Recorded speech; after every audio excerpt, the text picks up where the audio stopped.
تعالى انت رايح فين؟ هو انا مش قلت لك سيب لي فلوس عشان اجيب كتب وكورسات للعيال؟ يا بنت انا هنشوف شغلانه وبالراحه عليا شويه. ايه الصوت ده؟ الدنيا غاليه. وبعدين انت مش مفيش غير شغلانه الزباله دي اللي موقفه حد؟ انت كل يوم يا وعد على نفس الموال ده. ايه هنوقف حال العيال كمان؟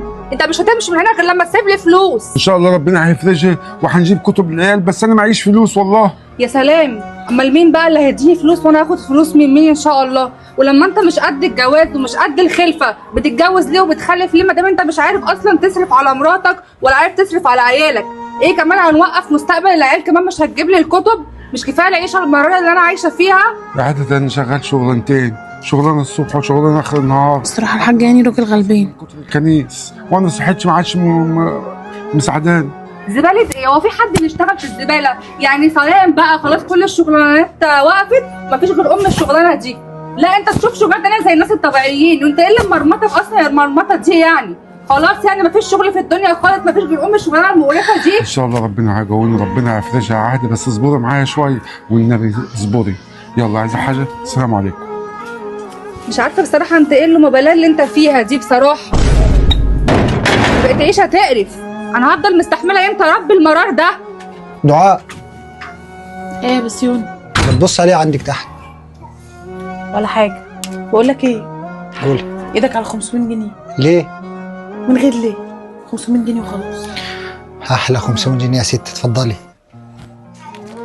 على فكره دول 700. ها؟ المهم جهزي الغدا بقى. طيب ماشي. وبطلي بص على الناس بقى. ما خلاص بقى يلا. بس يون. الله يهديكي. ايوه مدام دعاء، ازيك يا عهد؟ اتفضلي عامله ايه؟ حبيبتي، عامله ايه؟ ازيك يا ديده؟ عامله ايه؟ اتفضلي يا قلبي اتفضلي. بصي يا عهد، انا كنت عايزه اقول لك على حاجه. اتفضلي يا حبيبتي. استني بس كده، اقفلي الباب ده. انت كده سيبي القطه على جنب هنا. ايه ده؟ غصب عني انا سمعتك، معلش وانا واقفه في البلكونه. سمعتك انت بتتكلمي مع هاني على الفراريس والحاجه. والله ما كان قصدي، بس يعني انت كان صوتك عالي شويه.